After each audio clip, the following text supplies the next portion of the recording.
It's morphin' time!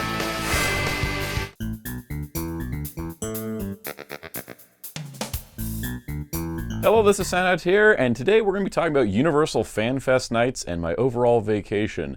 I had a great time going out to California and going to several different things, and one of the major events and the main driver behind the trip was Universal Fan Fest nights, which was like one of the coolest after dark experiences I've had at a theme park, and honestly was a highlight of the trip, and it was only like our third day on the trip.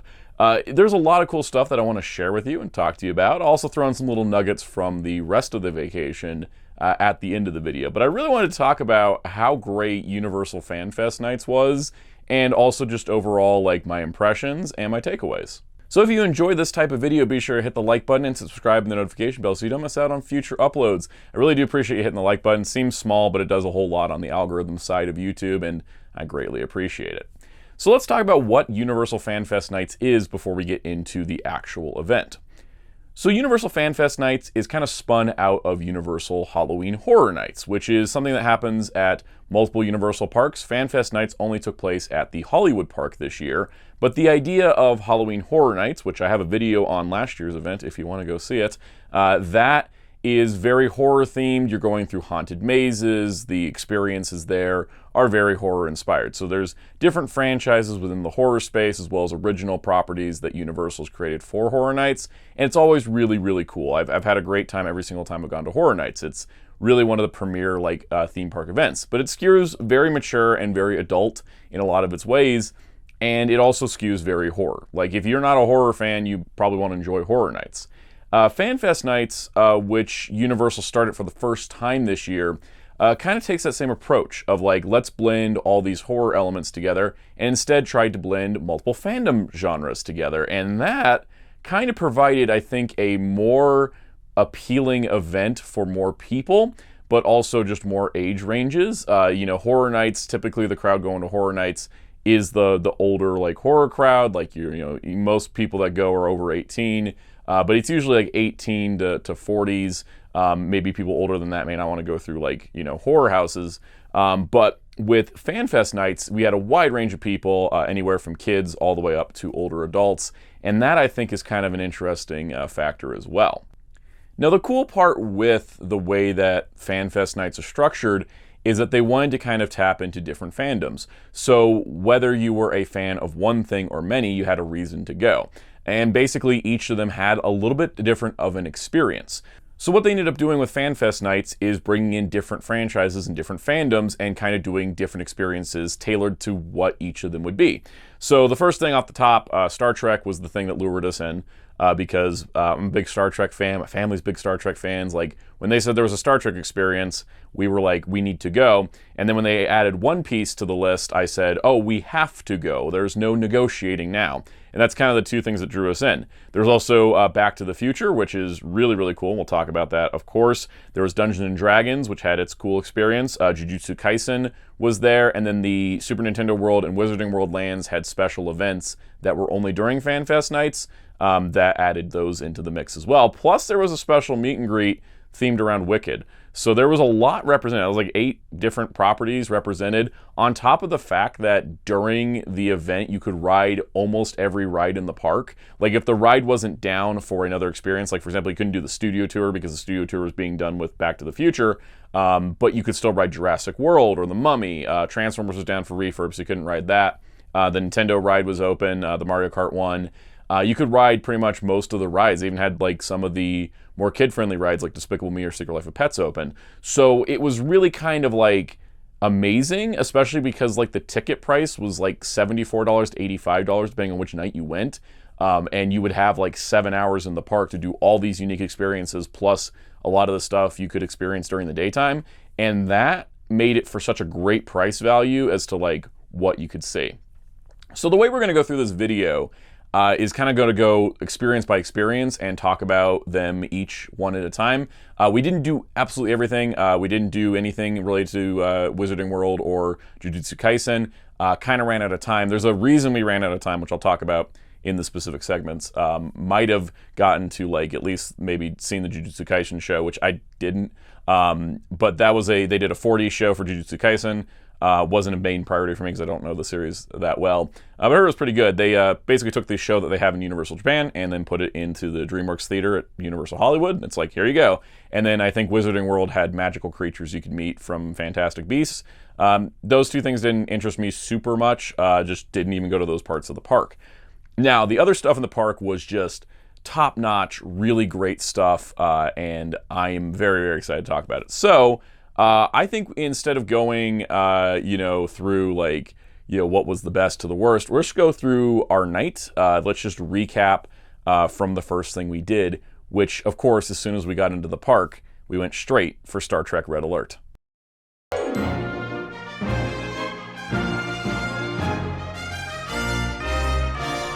So Star Trek Red Alert was advertised as being an immersive walkthrough experience that ends on the set of the Enterprise D from Star Trek Picard Season 3. And it is the actual set they filmed on. There was some tweaks. They added some railings. They added some effects work. But, they had to do some tweaks. They changed out the carpet. It's not the same carpet because that carpet that they got for that Enterprise D set was incredibly rare. But the recreated Enterprise D bridge that they used for Star Trek Picard was brought over to Universal and built up for this experience, which was really cool. And that was like the main selling point, is like, look, you can be on the actual Enterprise D bridge from Picard. The cool part is that the rest of the experience leading up to it actually had a lot of really cool surprises, and it made it for a full-fledged Star Trek experience that reminded me of the one that used to be in Las Vegas. But to really show you what I'm talking about, here is the full Star Trek Red Alert experience in video. I'm Commander Barrick of the Federation Fleet Museum. I would like to invite all of you to tour our facility orbiting 8th and Prime here at the Fleet Museum. We offer daily tours of some of the most celebrated Starfleet vessels to have ever ventured among the stars. Our staff is dedicated to preserving and restoring starship history. And today, you will have a chance to step aboard one of the finest vessels that Starfleet has ever produced, the USS Enterprise NCC 1701D. Originally under the command of Captain Jean-Luc Picard, we've been implementing several accommodations to the Enterprise D to help meet the needs of museum visitors, including assigned group zones and increased capacity on turbolifts. A shuttlecraft is waiting for you up ahead, fueled and ready to fly you here to the Fleet Museum and onto the Enterprise D. On behalf of Starfleet and the United Federation of Planets, we hope that your tour of the Enterprise D will inspire a future among the stars. Enjoy your visit. Alright, everyone in Group B, we're gonna hold while we let Group A start to board. Group A, you can start boarding now, thank you.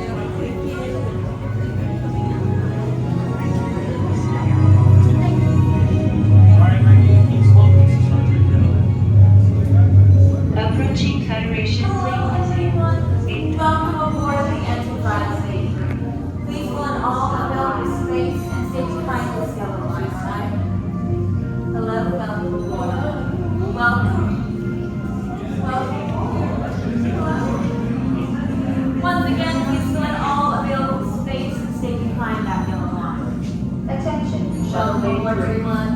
tour groups now arriving. Now, show of hands. Is this anyone's first time on a starship? Yeah. With you? Alright, well, you all have picked a great business. The Enterprise D is an older ship and it's seen a lot of action over the years. And we're going to learn all about it on our tour today. Attention. Once again, welcome aboard the Enterprise D. We're going to begin our tour with this beautiful view provided by our atmospheric containment field, or ACF for short. Anybody recognize that starship down around there? Yeah. Yes, that is none other than the Enterprise A. And as a recent graduate of Starfleet Academy, I've had the pleasure to learn that that is one of the greatest Constitution classes. What is that? Proximity alert. Unknown entity. Everyone, please remain calm. Make sure that we're all behind that yellow line, including my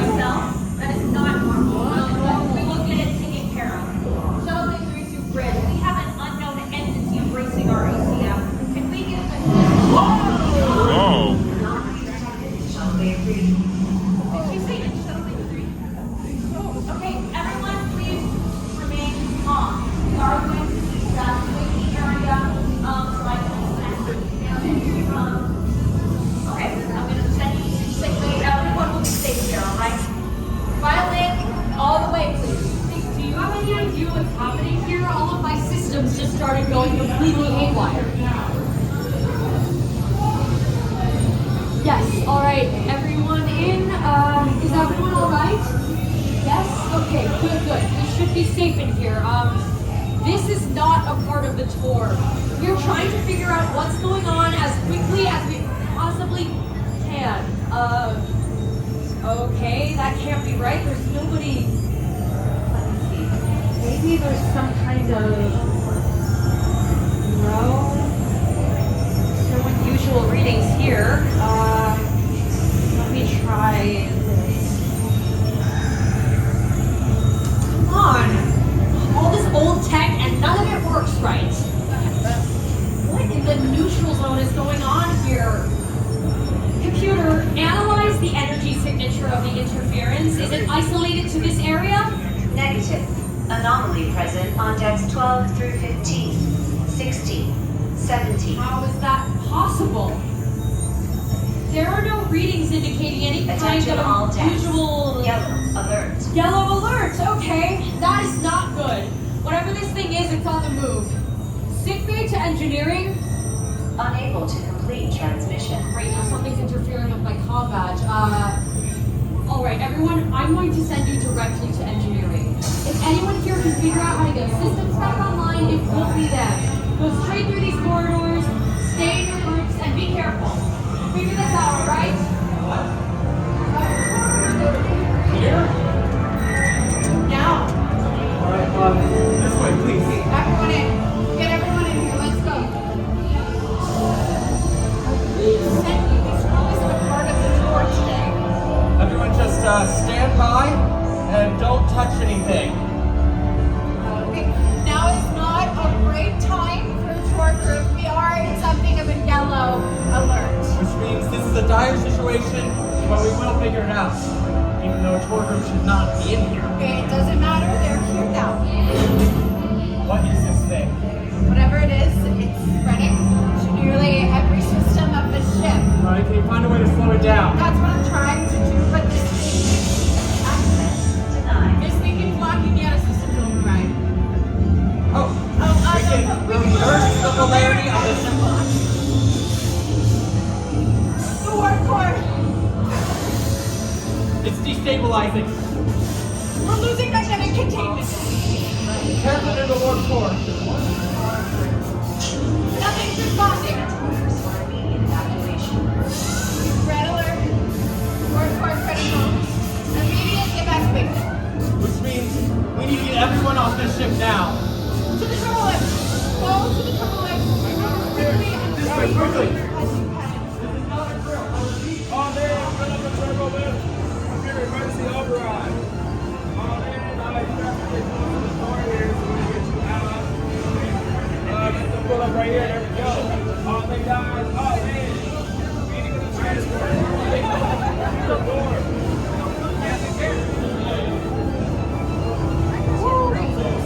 Alright, you guys okay? Everyone alright? Any injuries? Did they say what happened while we were in red alert? Warp core. Warp core, okay. Okay, thank you. Computer transport room. Everything's gonna be fine. Get you guys out of here. Access denied. Computer, what do you need? No, okay. Computer, what do you need? We need to evacuate the ship. Where are you taking us? We're going up and we're gonna hold the deck. Okay, computer. Emergency override. Alpha 28, 1948, 7. Transporter room. Okay. All right. Computer acknowledge authorization call Alpha 28, 16, 9, 48, 7. Bridge. Computer, why are we at the bridge? Okay, guys, you made it to the bridge. All out, guys. Alright, everyone, we need you out of those turbulence and onto the bridge. Everyone, safely out of the turbulence and onto the bridge. Yes, it's been by the functions. Keep an eye on the thing. Have them malfunctioning. Please, everyone, keep moving out of the turbulence and onto the bridge. Is that everyone? Here we are. We're gonna get this together. Engineering, can you read me? Units, comms are locked out. Not understand. Here's one of the torpedoes. Online. Negative, nothing is responding. We are completely locked out. Translation request confirmed. Establishing comms. Who's doing that? The It is the entity. It is accessing the ship's universal transmitter. Stand by for incoming transmission. Greetings. We mean you no harm.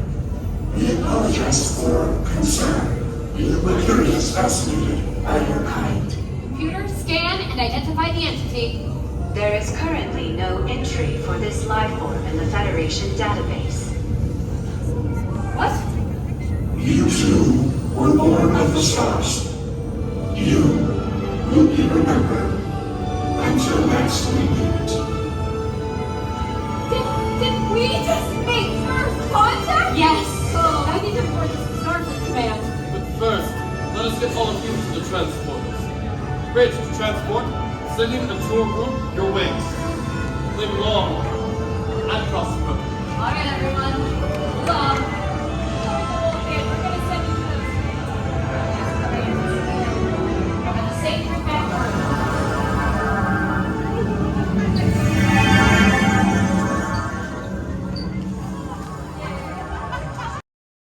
So honestly, this was such a stunning experience. It was just going through this storyline, going through with the actors, doing the live interactions, talking and, you know, working, and just, it had that authentic feel to it. I thought the scripting was really good. The story was great. The in-universe explanation of you're visiting the Enterprise D while it's at the Fleet Museum, I thought was a really cool way to do it. So that way, you know, you could have like it be separate from the place, so you didn't have to have necessarily actors play Data or Picard or somebody. You could have just like Starfleet people on the ship.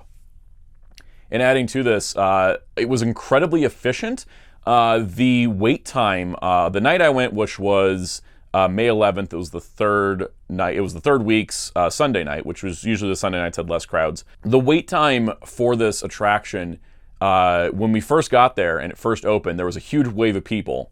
And then we decided to wait like 5 minutes, and then boom, there was like nobody in line. And we went through it, and as soon as we went through it a second time, and it was basically no wait. And I saw from everything I looked at on the app and everything, I was just checking wait times for like a science type of thing. It had at most, I think, a 20-minute wait, which for an attraction at a Horror Nights-esque experience is really, really good, because I've been to Halloween Horror Nights where some of those houses have like an hour or 75-minute wait. And when you're on like a limited schedule, like you are with an After Dark event, you know, you're only there for that day, you only have that much time. It can be really frustrating when you have like an hour-long wait on something. And that's probably why they sell Universal Express so well at Horror Nights, because it's like, you only got so much time, you want to spend extra money to get through. They were selling Universal Express at FanFest, but I felt like it wasn't necessary. Every single attraction wait time, whether it was exclusive to FanFest or a ride, I never saw anything go above 20 minutes, which as a theme park fan is like gold. You can pay, I would pay extra just to go to a theme park where all the attraction wait times are 20 minutes or less, because there's just less people and people are doing so many other things. That's just like a geniusly beautiful experience. In fact, we did all of our rides that we were going to do at Universal during FanFest because the wait times were so low, and it was just like Jurassic World's walk-on.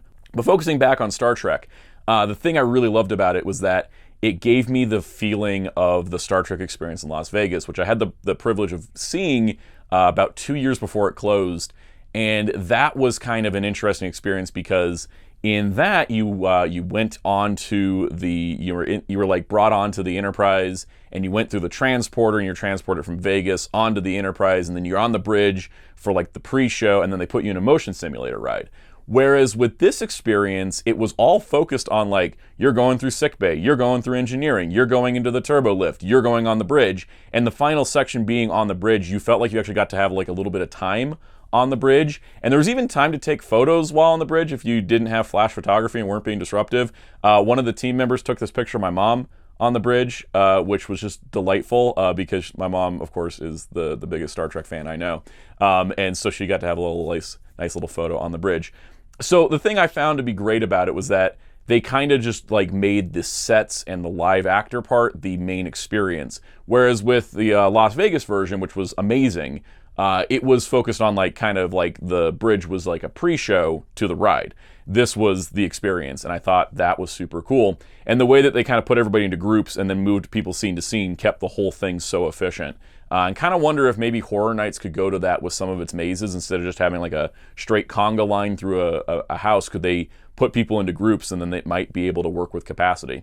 I'm not an expert on those things, but if anybody from Universal's watching, really loved how it was efficient, but you still had time. Like that was a whole like 10, 12-minute experience, and yet it never had a huge wait time, and I think that was super awesome to see. So from there, there was the temptation to jump into the meet and greet lines for One Piece, which were really big. There was crowds of people for the One Piece characters, but I had made the decision, like, you know, let's do the One Piece characters later in the evening, because maybe people will be done with it and they'll move on.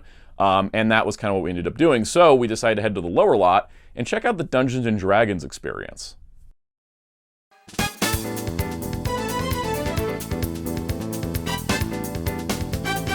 So the Dungeons & Dragons experience was very similar to how the Star Trek one was run, where you're put into a group and then you go through that group scene by scene through the experience. And for me, I'm a casual D&D person. I don't play it regularly, but it's something I know of and I'm aware of things. But they advertised it by having puppets by the Jim Henson Creature Shop. And as the practical effects nerd that I am, that was a can't miss activity. The other cool part was that I think we stood in line for like maybe 10 minutes. Wait time was not too crazy. It actually took longer to get to the front of the queue, just walking through it, than it did actually in the queue. But it was really, really cool, and I have, of course, video of the entire thing, so here we go. Heart of the Forgotten Realms lies the grand city of Waterdeep. We stand as proud members of the Harpers, guardians of justice sworn to oppose dark forces. Within your Harpers group, 4 classes stand ready for action. Rogues, who strike from the shadows. Clerics, who wield divine flames. Fighters, who excel in battle strategy. And wizards, who are book-smart spellcasters. Our journey begins at the Curious Past, a shop filled with artifacts and mystery. Your journey begins now. Step forward, adventurers. Waterdeep is counting on you.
He has aligned with the powerful red dragon Sergon to remove the dragon wall barrier that prevents dragons from entering the city of Waterdeep. You, along with Throkery and Evelina, leaders of the local harbors, must steal back the dragon staff from him. They'll be along shortly. Well, now turn it off. Your mission is clear. Find your fellow harbor leaders, steal back the dragon staff, and save Waterdeep. You may applaud, yes, thank you. Thank you, how kind, yes. Then you will go forth. You will be valiant, and if you should happen to find the staff, well, then we'll talk, yes. Now, we have our wizards here, and we have our clerics, our rogues, and our fighters. Yes, now, our wizards, you are the masters of the arcane power. Our clerics, you must safeguard us. Our rogues, you must be stealthy in the shadows. And our fighters, well, you fight, yes. Throkery and Evelina, right on time. Somebody call for Euro! I wasn't sure. I sent an email for you. Put in a requisition. Absolutely, darling. Good luck, adventurers. I believe you can do it. Save Waterdeep. Don't let Sargon burn down the city. Oh, sorry.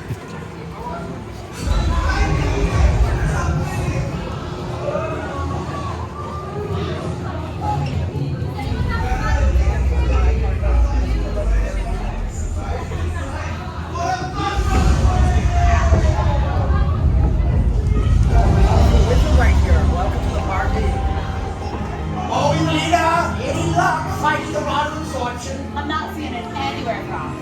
Without the rod, the dragon staff is too powerful to steal. Of course you took Dipto's tracker. What? He threw it out. That and this juice that could wake the dead. Ooh, wake the dead juice! Alright, adventurers! Our bad guy Xanathar is a real vain and insecure diva. Sounds familiar. When we find him, we will need your help insulting him with a vicious mockery spell. Watch and learn. I need to find something to pry that crazy. Oh, the master is at work here. You are a terrible fish father.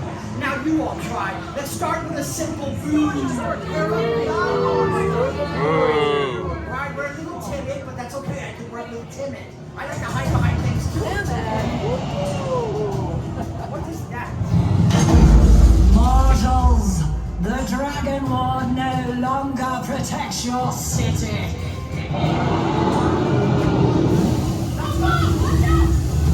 Fear not, adventurers. I've handled dragons from far away before. Waterdeep will burn, and all of your treasure will now be mine.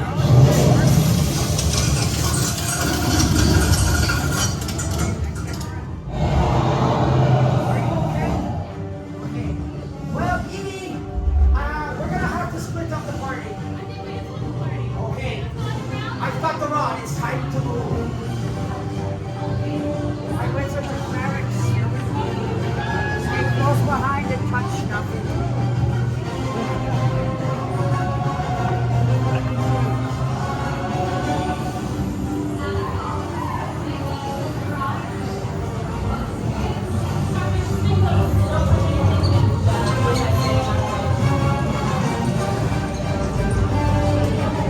This way, adventurers. Stick close with your adventuring buddy. It's hard to see in here. If you're in this dark vision, you should take the point. And what do they call you? Not there.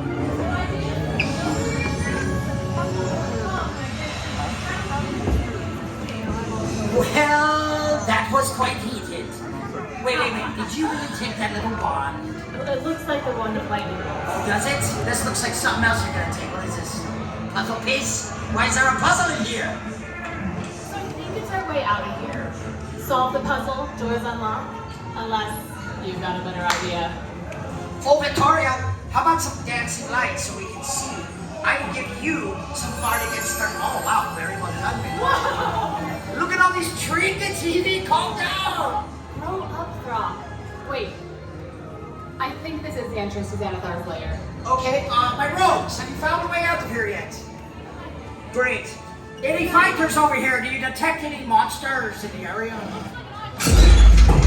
Behind you!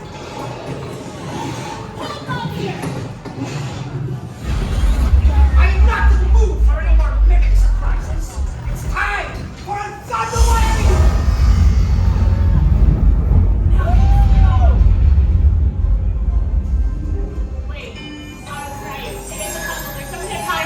Oh, and I'm probably telling you that I'm colorblind. What do you guys see? I don't know what red is. I'm also puzzle blind. We're all gonna die. I'm so sorry. Victoria, I love you. I mean, we did it.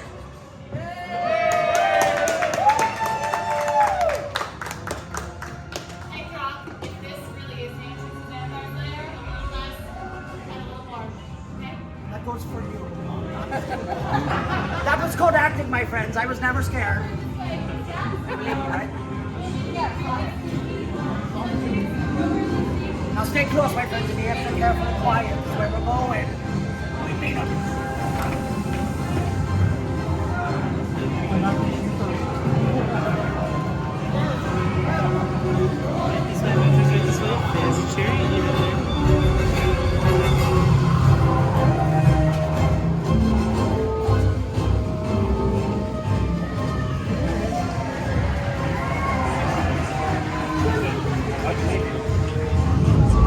Yes, indeed, it is the dragon staff, my friends. But with the rod of absorption, I can take its power directly.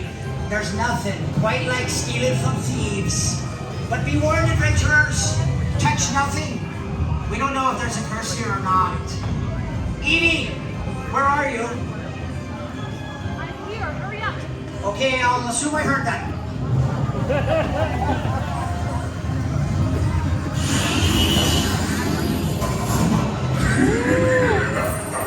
Ooh, touch something. I just told you guys. Oh, great. Steal from Xanathar. No, no, no. Disintegrate. Xanathar is the rightful owner of the Dragon Staff. But don't worry, I'll make sure your deaths are quick. Zero! Do you really think you can steal from Xanathar and live to tell the tale? It's time to take a deep, permanent sleep!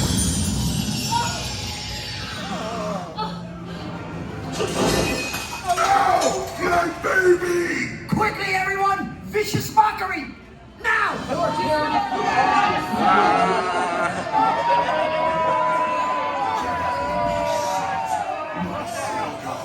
I'll protect you! Evie, let me help you! No, I'm good. Hang on, Evie! Scroll to light! Portal! Brainless Ignite! rockets!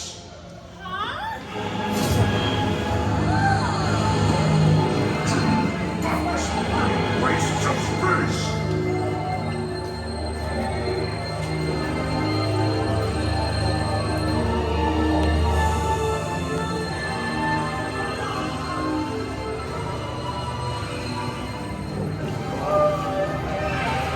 No, don't go yawning. I'm getting tired now, too. Come on, I need you here and now. I know, but I need you alerted now. I need you. You sound like you've been drinking again. Come on, if another monster shows up, who's gonna fight it? Great, let's try this. It's time to wake up. How do you get this lid off? The dead! Crazy! Oh, did we do it? Yup. The dragon stuff's in me bag, and your wand is right there. Foolish Throkery and Evelina! Did you really think you did this yourselves? It was I, Lovely Star Shadow! Wait, this wand is alive. Nothing can stop me now. Light her up, Evie! Welcome to the cult of the dragon! Hey, run away! But one lady goes next door!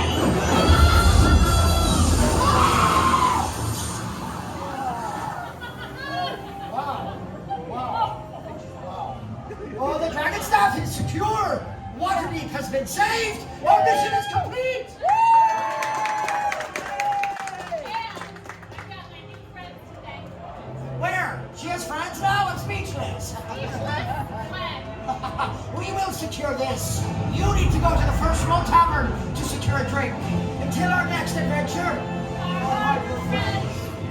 Thank you so much, Harper. That's what you're very well done. We couldn't have done it without you all. The City of Splendor stakes inventory. Hey, save us a seat at the bar, why don't you, Oh, huh? I would love to go to the tavern. Do you think it's really mashed potatoes? Oh, I hope so. I could really go for some tinker. So this was just such a cool experience. It felt like you were in a D&D campaign. And I think that with Star Trek, it was a little interactive. Like the guy in the turbo lift would like talk to the crowd and then you could interact with them. But a lot of the scenes, they weren't as like interactive with the crowd. They're kind of more like, we got to get this tour group out of here. Well, with D&D, it was to kind of give it that experience of you're living a D&D campaign. The two characters leading it would interact with the audience more, and it was really cool. And in our group specifically, there was someone who was cosplaying as a D&D character, and they kind of gave her a special spotlight and things, and she was a little bit more interactive with them. I think that was super cool to see that, like, you know, like most people going through it are just going to kind of want to experience it, but if you're going like really into like the live roleplay thing, they'll kind of work with you on it, which I think kind of made the whole thing just really cool to see. I thought the effects work was great. The puppetry was amazing. Just that final scene was like incredible with that, or the next to last scene actually, with the giant puppet. Like, that was just such a cool thing to see in person. Like, the size of that thing is hard to capture on video. It was massive. And then the effects worked, the story was fun. Like, they just had this great energy to it. And all the live actors did such a fantastic job. I really, really enjoyed it. And it was one of those things where I was like, I really want to see it because of, like, it as an experience, less so than the property itself. And honestly, that I think is like the essence of theme parks, right? You don't necessarily need to know the thing to have a great experience with it, and definitely had a great experience on D&D. So from there, we decided to head across the way, because it was in the same area, into Super Nintendo World to meet Yoshi.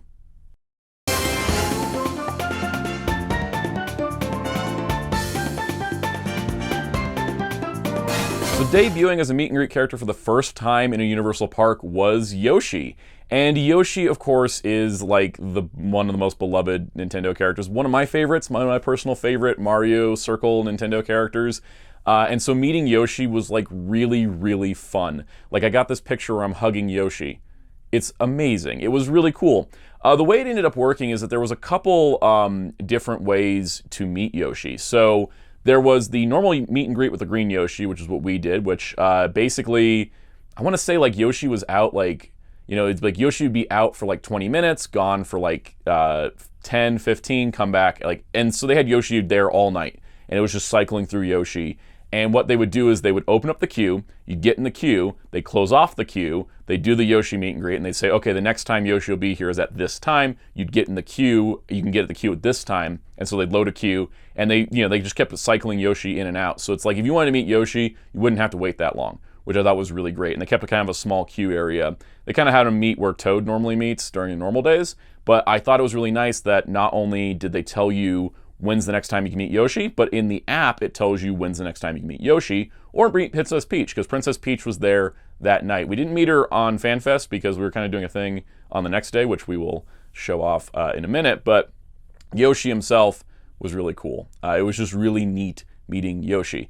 You could meet a pink or blue Yoshi by completing an Easter egg hunt, or Yoshi egg hunt, but basically you had to find 5 Yoshi eggs and get stickers to confirm their locations, and then you could go into a special meet and greet. And I heard like not only was the wait time kind of long for the colored Yoshis because it was in part of the Mario Kart queue, but also it was kind of tricky to find all the eggs.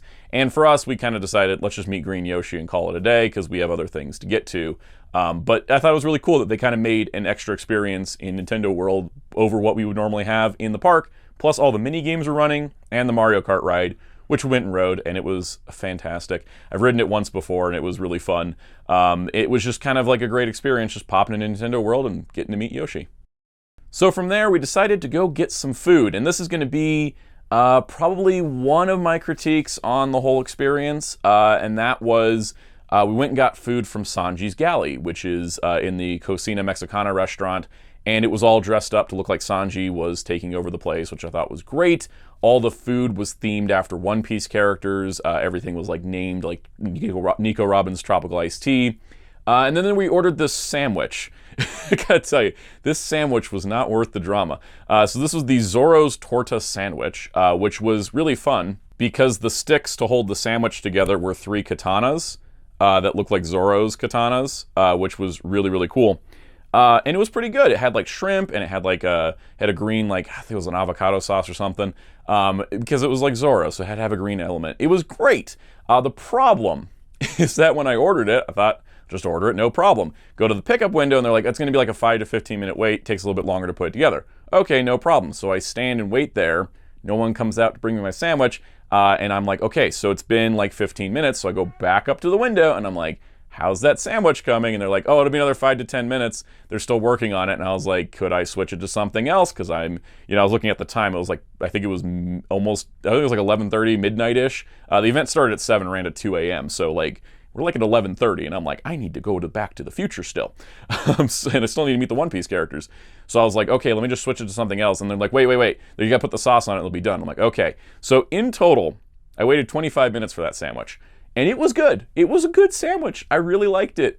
If I'd known it was going to take that long to get, I would have ordered something else, though, because I was kind of like, wasn't in a hurry, but I was kind of in a hurry to kind of get done with it and, move on to the next thing. And, quick service restaurant didn't feel very quick. Also, they had this thing I liked in concept, which was the dining pass, which the idea is that you get like 2 entrees and then 4 smaller items, and it's like a bundle price, and you can just like go up to a place and pull a tab, and then you get that item. I was going to use the other 3 of these, just ran out of time because it took so long for that sandwich. Didn't get a chance to pop over to the Star Trek places. They had one that looked like Quark's Cafe, and they had one that looked like a 10 forward bar. I didn't even walk down over there. Felt a little crunch for time, and decided, well, maybe when I get back from Back to the Future, I'll get something. But by that point, we're jumping in One Piece line. But yeah, so it was, I think the only the only major complaint I had was that sandwich took too long to get made.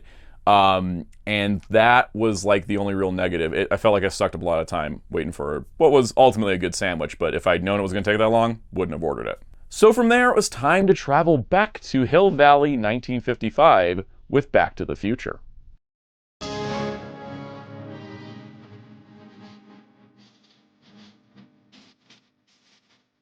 So with Back to the Future Destination Hill Valley, they did something really amazing. This is, I think, probably like one of the premier attractions, and I was really impressed with the idea behind this.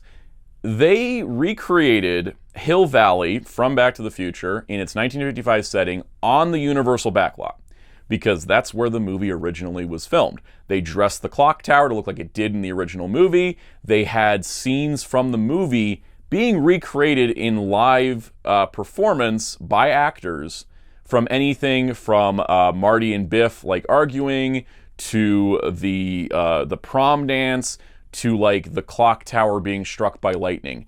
All of this stuff was recreated in real time, and it was done in a different sense. It wasn't like with Star Trek or D&D, where you're with a group and they take you scene to scene. They just drop you off in Hill Valley, and then you just spend as much time as you want trying to see everything you want to see. There was so many things to do that you could honestly spend like several hours there if you wanted to catch everything. We spent about an hour down there, which was really amazing. And before I go into like compliments, one negative is we were traveling with a wheelchair, and so the Studio Tour tram, which took you down to the back lot, has an option for ADA accessibility, which was great. Loaded on real quick, just brought the wheelchair up with us into the tram. Really cool, dropped us off, no problem. We spent about an hour there. We were looking at it. It was, we saw like the big scene of the Back to the Future. And we're like, okay, we still haven't met the One Piece characters. It's 1 a.m. I was checking to find out like when the One Piece characters were staying till. Turns out they stay pretty much till the 2 a.m. cutoff. But I was like, we should get back because that One Piece line's probably getting long. So we got on the tram, and then we, they boarded us on the tram, got the wheelchair up in there. No problem. And then we just sat there for like 15, 20 minutes before leaving. And there was nobody coming up to board the tram because everybody was still there. People weren't leaving. And it was like, could we get going? We only have like an hour or so left. I was getting a little nervous sitting there on the tram, just not moving. That was my only other complaint, is that we were just sitting on a tram waiting for the crowd that wasn't there. It would have been nice if they just took us back because... yeah, limited time events. So that was my only real complaint. Otherwise, there was essentially the Back to the Future movie taking place in real time. There was a lot of cool stuff. I'll just run some B-roll over this. As you walk in, you get like iconic spots, the Lion in the States. The whole town has been made up to look like Hill Valley. You have all these cool details and like carnival games and stuff that you could play. And then they had like the fire tracks of the DeLorean, like, catching fire as it's traveling through time, and the spinning license plate. And that was really awesome. It was really cool. Just being there was sort of a surreal experience, because I've been on the studio tour enough times and gone past it, but I've never actually walked on that area. And it was just really cool. You could take a picture in front of the courthouse. It was awesome. One of the coolest things, they did have a photo op with the DeLorean time machine, and a live dog playing Einstein. Like an actual, like, legit, they had a live dog. Well, they actually technically had 3. They had a live dog trained to sit there and play as Einstein, and it was so cool because they could have just had like a mock-up of the dog, but they actually had a live dog, which just made that whole like experience really awesome. And then of course the biggest thing, which was that, you know, I think it was on a 35-minute loop is what people were saying, but basically Marty would come into Hill Valley and he'd go in from scene to scene, and you could follow him around, you could like interact with them, you could interact with the characters, they were all like really responsive. And yeah, let's take a look at some of those highlights. We kind of captured whatever we saw nearby to us, but there were some highlights to definitely take a look at, including a big sparking finale.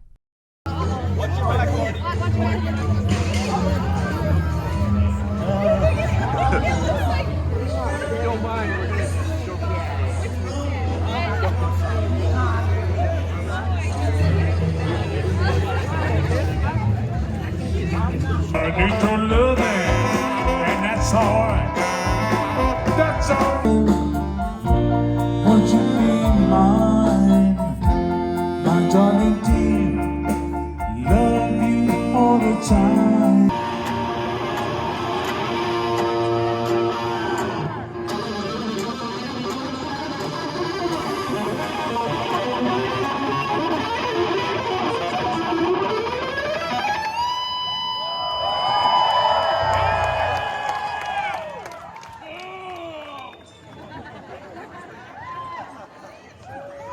I am sorry, but that was just too darn loud!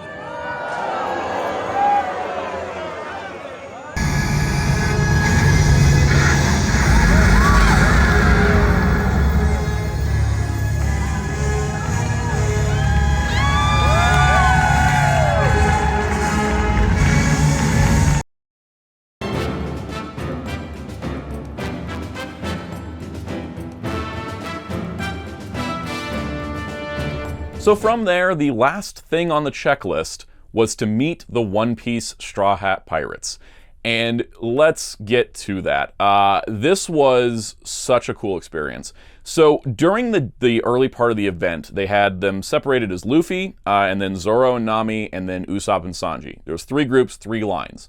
And they were packed. I would say if Universal underestimated the demand of anything, it was the One Piece characters. Also, case in point, the only like One Piece merch I found that was left was this t-shirt of Luffy that says One Piece Universal Studios.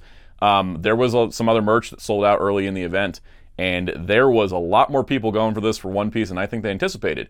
And really, that's not too surprising, because how can you anticipate an anime audience at a theme park when no one's ever done an anime thing at a theme park in North America before?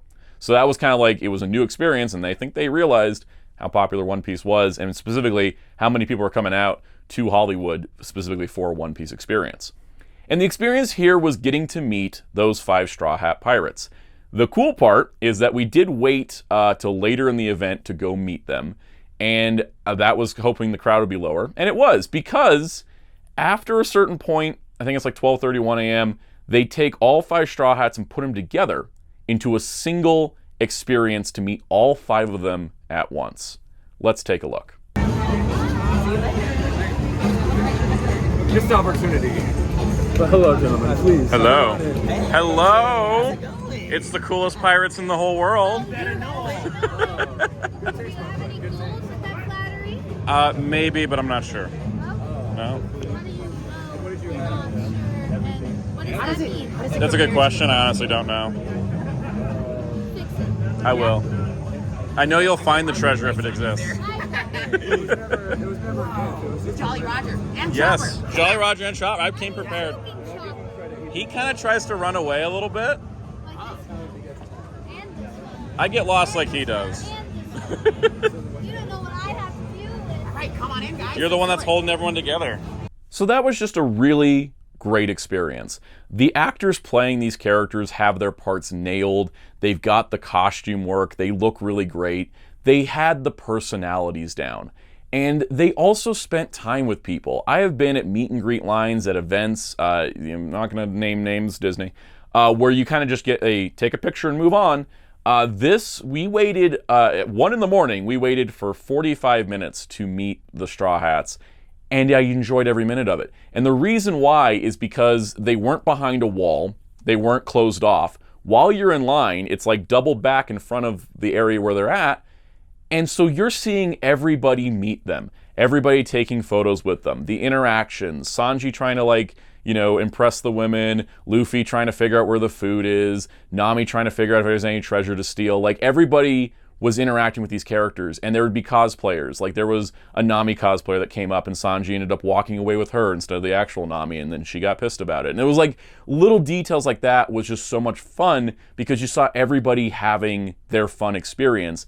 And everybody got several minutes with them. We had a group of 4. We all took individual photos and a group photo with them, and there was no complaints from, like, you know, the team members weren't like, move along, you know, wrap it up. Like, as long as you were respectful at the time and weren't like hogging up the space for everybody else in line, like, you got to have like a really cool interactive experience with the characters. And that was so awesome. And that's why they had the longest lines of the whole night. Nothing else had a line as long as to meet the characters from One Piece.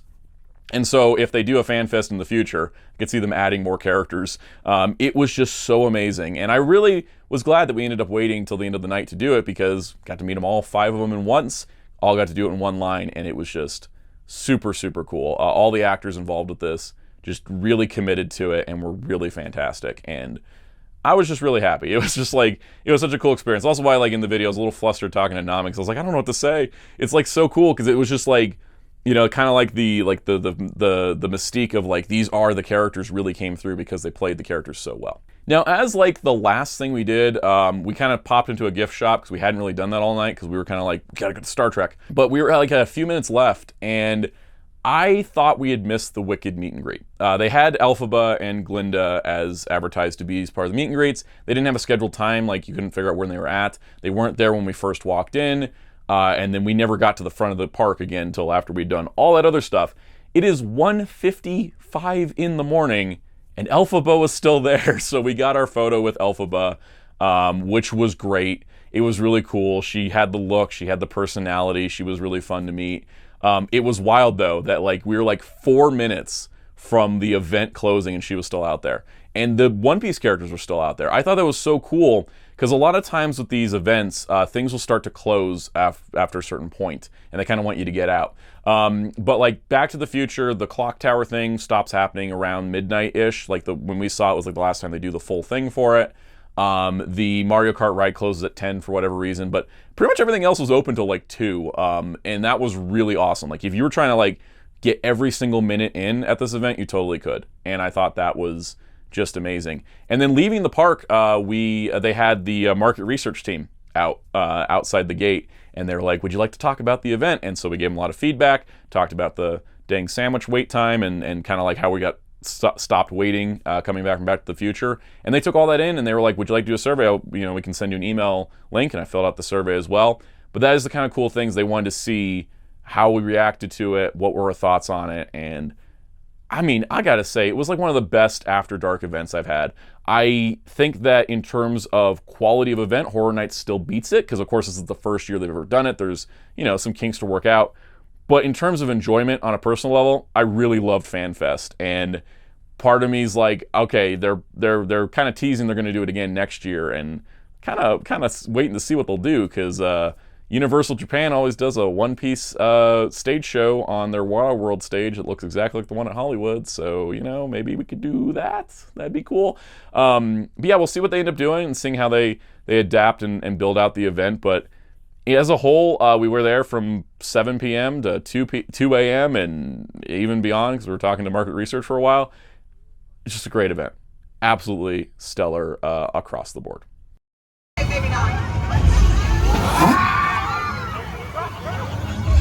So, of course, you're probably wondering what merchandise I bought while I was at Universal. Well, naturally, I did talk about the Luffy shirt. My mom picked up some stuff. You've seen the silver jacket in several of the photos. The only other FanFest merch I bought was these coasters. They're like Borg Cube coasters, and they glow in the dark, and they're in a little tray, and I like coasters.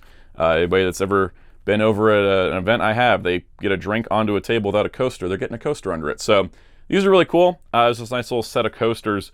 I ended up buying more merch at Universal that was for other things, because they had other stuff that I wanted more. Like, for example, these coasters based on Wicked.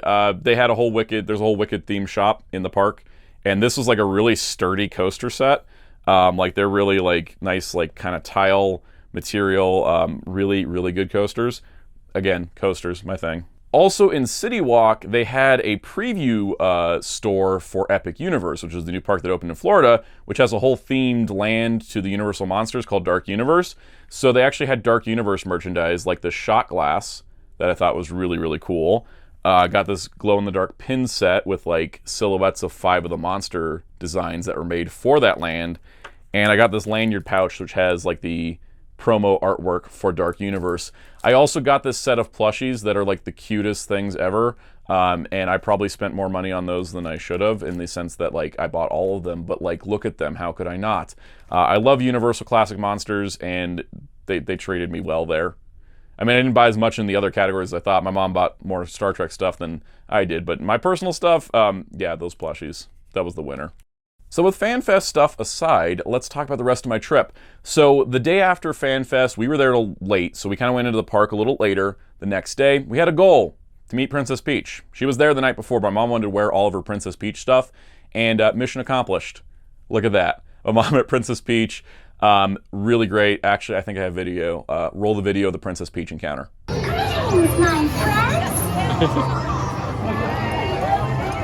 Oh, it's so nice to meet another princess. Thank you. So that was just the sweetest thing ever. I love that they had the wait times posted in the app. I went to go scope out the line for Princess Peach because we went to the Toadstool Cafe to eat lunch there. That was pretty much our meal for most of the day. Ate the Toadstool Cafe, had great stuff. They actually had like Yoshi specific foods because it was FanFest season, which I thought was really cool.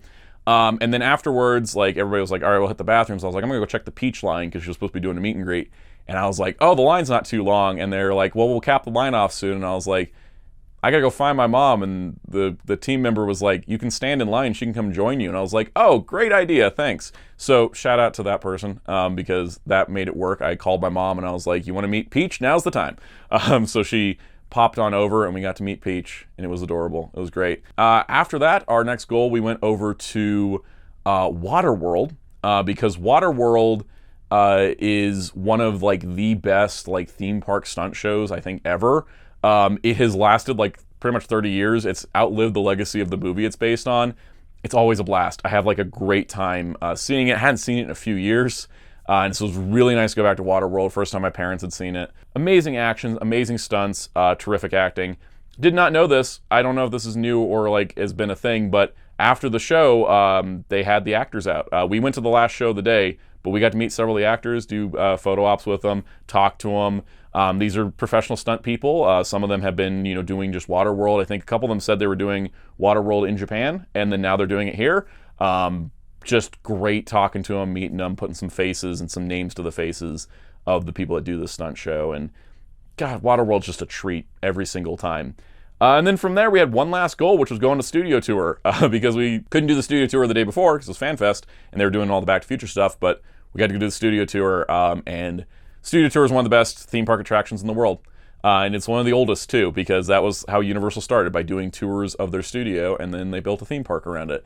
And it was just so much fun, as always. Here's this great video of the Jaws part. Oh, look! That's... Whoa, whoa. Yeah, it's not the crew, that's a fin. Oh, that's a big fin! Who is it, Sandwich, right? Oh, hey, buddy! You need to get back in the boat. There's another shark!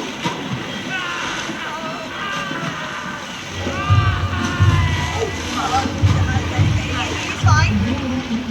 He's okay. Don't worry about that. Just don't look over there. We're gonna keep going. We're gonna. Oh. All right. I guess we're gonna hide behind some giant, highly flammable barrels of gasoline.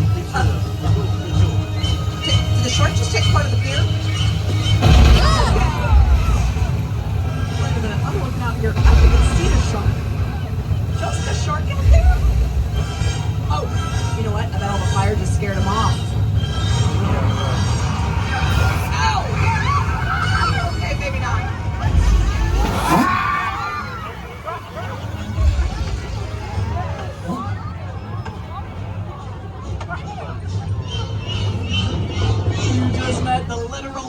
famous horror icon of the 1970s, Bruce the Shark from the movie Jaws.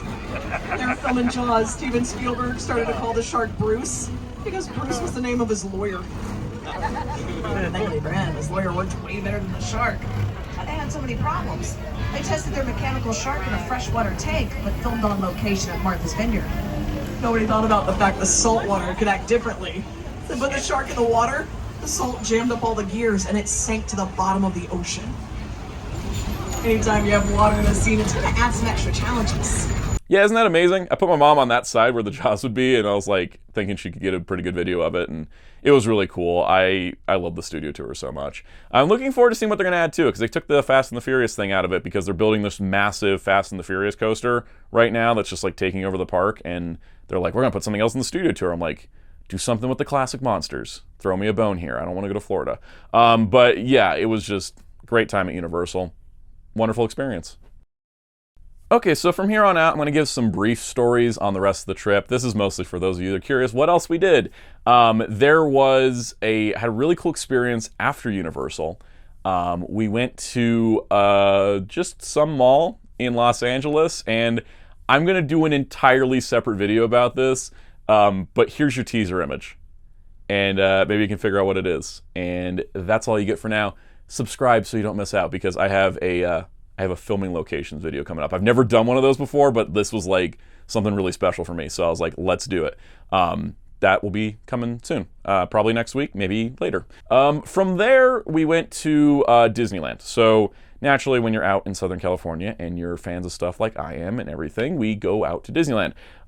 So first of all, significantly more expensive than Universal, just across the board, which is crazy. But you know, they're much bigger parks and a lot of things, but we decided to do it this way. So this is the way I scheduled it, kind of worked out. So the first day went to California Adventure, which for those that don't know is the sister park to Disneyland, so just across the little esplanade there. We tried to knock out everything we could in one day. The other cool part about DCA is we went on several of the rides. We went on Radiator Springs Racers, which is amazing, always great. And then we got to meet some characters. And that's the part I wanted to bring up because I thought it was relevant. We got to meet a bunch of Marvel characters. We got to meet Red Guardian, who Red Guardian is just the coolest to meet in person because he's Red Guardian. He's super fun. We got to meet Shang-Chi, who was kind of like off to the side. Like Red Guardian's getting all the attention, and then like Shang-Chi was there. We got to meet Shang-Chi. Got to meet Loki and Thor just at different places as they were kind of passing by. And got to meet Miss Marvel as well, which she was delightful and really, really fun. It was kind of cool to see so many characters at Avengers Campus, but I will say the land feels really dead right now because it used to have 4 shows all day. There was the Doctor Strange Magic Show. They canceled that for whatever reason. There was the Avengers Stunt Show on the top of the Avengers building, which featured Taskmaster, and right before Thunderbolts came out, where Taskmaster has a second appearance in the MCU, they canned the show, which was weird and kind of dumb. And then they have the Spider-Man show, which used to be a part stunts, part swinging animatronic Spider-Man, then he goes and meets people by crawling down the wall. Now it just swings and then he crawls up and just walks out and does meet and greets. So that's not really what it is as it was before. And then the last one is the one that's still intact, which is the Dora Milaje show, where they come out and train new warriors to fight with them and stuff. And that was really cool. I recorded the whole thing. I'm just going to show a little bit of B-roll for it. I love that show. It's interactive with the crowd. People love it. It's really fun. Oh my God, I forgot to mention, we met Black Panther. She was just standing there after we, I think, met Miss Marvel, and I was like, oh, look, there's Black Panther. So it was really, really cool to like kind of experience all the Avengers Campus characters again. It was cool. I was like, those were all characters I'd never met before, which was awesome. That's the thing that makes Avengers Campus work, is the live entertainment and the actors, because that Spider-Man ride is not that amazing. And Guardians is also like huge wait time. And so it's like, what do you do with the rest of the land? You're supposed to meet characters, and then the shows were kind of part of it. And the fact they've cut half the shows out sucks. And they need to fix that, because the land doesn't feel as exciting as it once did. And considering that land also has 0 shade, it's just a concrete skillet if you're not meeting a character or, I don't know, eating food or going into a shop. It's not great if you don't have the live entertainment, and that's something that Disney needs to work on in general, because I got so much live entertainment at Universal and went to Disney, it's like, do you guys do anything? So because I've probably been talking forever at this point, let's just wrap up with some things I did buy while I was at Disney. I'm not going to do everything just because I had like a bunch of pins and some t-shirts and stuff, but let's do the big things like this. This is the orb from the first Guardians of the Galaxy movie, which has the Power Stone inside. And as you can hear, it makes a bunch of sound. It is part of their, like, they have this whole like line of the Infinity Stone relics, and the stones come out and you can put them into Infinity Gauntlets and stuff. So like there's the Power Stone, and it like clips in there, and then it's supposed to make powering up sounds. There you go. Inside the orb itself, which is really cool, and you can seal it up. If it'll line up, there you go. So it's really awesome, and like if you shake it, it makes like glowing sounds.